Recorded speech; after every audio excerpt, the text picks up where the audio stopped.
I know not what it meant. I know not what it was. Every night it plagued and bewitched me, fractured my mind. I was confused, confuzzled, distraught about it, and yet did not understand its significance, how it would serve me in my life. I tell you this story not for the benefit of myself, sir, but for the benefit of you, the listener, who could hear me speaking upon you. One night I had this dream. It began on December 4th, 1708. 'Twas the first time I had had this dream. I have had it every night since. I was in a snowy forest. It was cold. I was confused on where I was. There was no settlement or village in any direction. The forest floor was blanketed in an icy froth, and snowflakes rained down upon me. It was the coldest night I'd ever experienced. Like I could feel the frost freezing over my bones and my limbs. I did not know it was real, but it felt real. I was surrounded by pinnacles of tall, dark oak trees that seemed to stretch to the sky like cathedrals. All their colorful autumn leaves had vanished, except for a few brown ones that clung with their tiny twigs on the tips of the branches. The branches seemed to want to reach out to me, call to me, grasp me, endeavor me, like some deformed or wicked web, or perhaps an octopus's tentacle. Or an Irish banshee. I was alone in this world. There was no sound except for my heavy breathing and a cold, icy wind against my face. It was eerie, like I was the only man left in the world.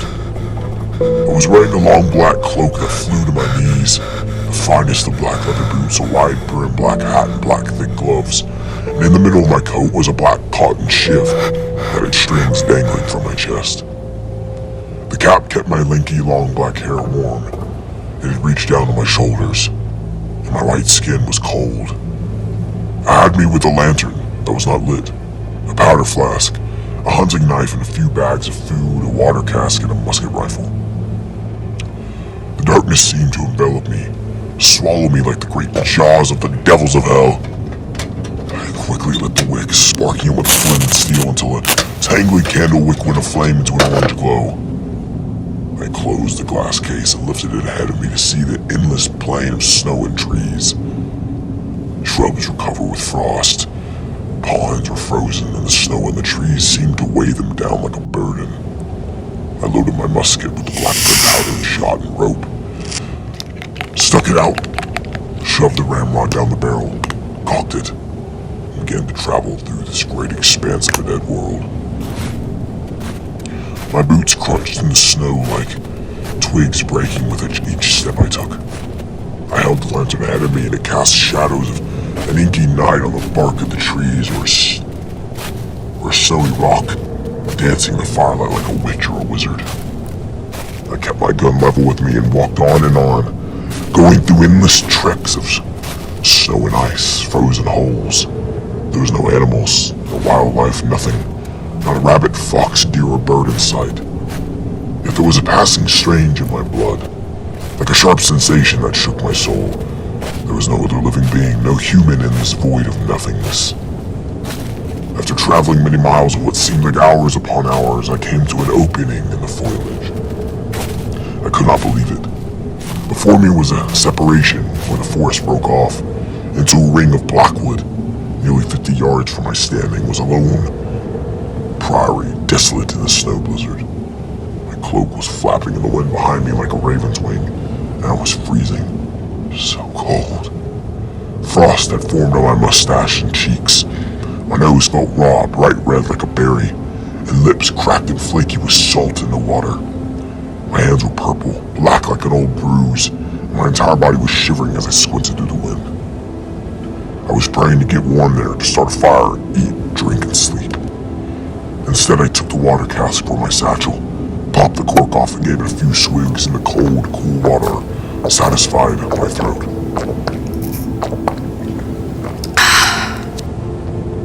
I then reached in and took a red, ripe apple. It was a little rotten, but I did not care, and I gave the sweet nectar ran down my lips and chin with sweet ecstasy. Through the icy plain, small cattails and weeds would dribble with frost, clinging at it like a magical crystal, I dare say. The church was surrounded by a wrought iron gate that had been rusted by years in this dreaded climes, and I could not fathom why such a thing would be here. I pushed open the iron gate with a creak and stepped into a foyer graveyard.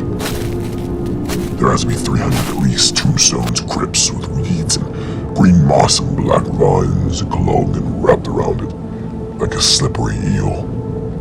The stone was cracked and molded, and most of the names were illiterate upon them. Some dates were from the 1600s, but mostly the 1700s and even the 1800s, which I found strange with the year being 1708. How was it that it shocked me to my heart and veins? Was it possible upon this earth that the future presented itself to me? The grave was so close to the side of the tall church, and a stone that shook me. My name was embedded upon it. The grave read Jack Greenvine, 1670 to 1708. Was I dead? Surely not. By God, sir. I could have just swore I was asleep on my manor in London with my beautiful wife. What madness was this? What was this that plagued me so? I could not be dead, for I feel that I am alive at least. What could have been once a lovely rose garden was now a hostile thorn bush, and the building stood where children used to spend moments of joy in innocent childhood. Men and women joined in prayer and sanctuary were now creaking in the most haunted way. What terrified me the most was its isolation. I was alone, uncovered, exposed to an unknown edifice that stared at me in return. As I lifted my head to defy its insatiable glare, something caught my eyeball. I had not made the observation until now, as the infinitely long walls made it almost impossible to see. There was no ceiling to the church. Where had it gone? The question made me less afraid of the building and more curious as to what happened to it, and why it was such disarray. I walked toward the entrance door. From there, the whole structure appeared to be monstrously massive. I truly thought the feeling of inferiority would cease when I entered the building. It did not. A crashed bell was smashed on the timbers above the bell tower, and on the crooked wooden door stood a cross with Jesus crucified, thorns in his brain, crimson black blood running down his face, nails stabbed into his bony toes and fingers, mouth open, a face of massed agony towards the heavens. I staved in the door with the butt of my musket as it smashed on the timbers fell. I stepped inside. It was not the warmth that I had planned to feel. Instead, the church was destroyed, desolate, devoid of any living thing. Dust hung in the air that penetrated my lungs like a blacksmith's forge, perhaps a horse's hoof. Half the roof was smashed away, and I could see the silvery moon, wide and bright, casting a luminescence of glorifying gold and silver upon me, the only light besides my lantern. Snow pedaled and rained down into the church, and bits of snow puddles were everywhere, scattered in different corners of this church. In front of me were old pews, smashed and torn apart like some type of beast had maimed its first kill in the thrust of bloodlust. The altar held a golden cross bedecked in dust with a wet and soggy Bible, grappled with cobwebs. The stained rainbow glass windows were smashed, and broken shards of crystals and debris scattered the cracked planks. The glass crunched under my boots as I walked and picked the Bible up. I began to flip through the pages, seeing the biblical text of Noah the Ark, Jesus' crucifixion, the apostles and the saints, and all the archangels. But it fell apart from its deuterium and tumbled to the floor in a wet heap. Instead, I turned around and saw a skeleton perched up on a stable pew, covered in mold, dust, and bits of raw pink flesh clung to its fingertips and ribs. Maggots clung to his gums and ate out his nose. He was not there before, I was certain of it, but I pray tell that it must have been a dream. His crooked grin smiled back at me in malice, black teeth and empty eye sockets. Instead, he turned his skull and stretched his arm out and cracked. He smiled at me as one of his teeth burst open and a putrid yellow pus spilled down his chin, like gooey glue or perhaps a buttery brain. The stench was ungodly, like pus, rancid blood, and raw meat, feces and phone and I fought to hold it back. He asked upon me in a crackly, eerie voice that echoed in my ears. Do you believe in God? I responded, no. The skeleton skull threw back its head and cackled and giggled and fell silent. I turned instead to the plastered wall of stonework, and I saw a deformed painting upon its place. A horrifying expression of hell, red blood burning and moving and melting of a hunched man with long silver hair, huge wide black eyes eating a child. His mouth was stretched open to an unnatural girth like a snake. Blood spreading on his lips and face as he tore the net flesh off the child's body. His eyes opened and head tilted and broken. The panting seemed to melt with blood and fear rising in his chest, so I made great haste and sprang out of the church back into the cold dead field. I was afraid, confused on where I was. I did not know this world. I did not know myself. My mind seemed to stretch and expand and swirl and twirl in a weird malice of hell. Instead, I decided to try something. I grabbed my hunting knife from my belt and swept it open, a long silver dagger. I ran to the grave that had my name upon it and stabbed furiously at the snow, back and back, tearing away the dirt and wet snow into my hands were freezing and numb. Eventually, after 30 minutes, I came to a rotten coffin 6 feet wide and long. I butted in with my hilt to my knife, and it cracked open. I broke the lock of the padlock that was holding it, an iron sarcophagi. I wiped it open, and nothing was there. No body, no webs, no bugs. The smell was just of old wood. I quickly climbed out of the grave. In my haste, I accidentally dropped my lantern and it smashed and I was left in darkness. But suddenly I did not feel alone. Ahead of me, maybe 20 to 30 feet, stood a black cloaked figure, be dressed and be set in a withering cloak that blew around it in a holy religious awe. The figure was surrounded by an eerie black fog and time seemed to stand still. I was unsure of what was happening.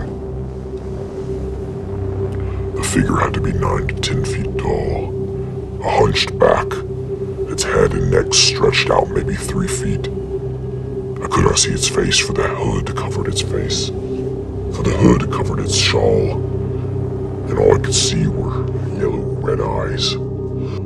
Its arms were long, stretched to its knees, and it seemed to float above the snow, like some angel or heavenly saint.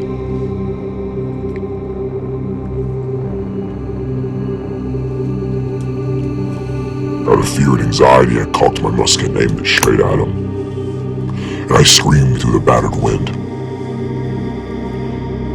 Who are you? What bringeth you upon this place? But the person, the creature, the demon, whatever he was, did not respond. And so I trapped him again and said again, What manner of man are you? I do not know where I am upon. Please, pray tell me, sir. And if you do not answer me directly, I will fire upon you, good sir. I dare say, sir.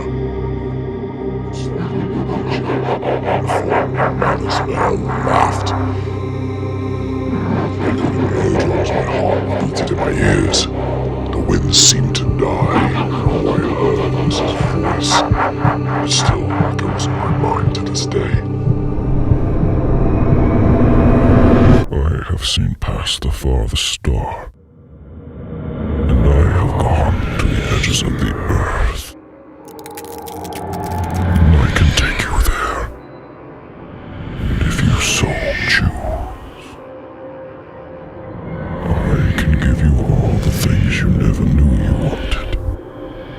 Taste from the tallest chalice, dine at the largest halls. And all I ask in return is your soul. Your soul for a chance at a life without pain.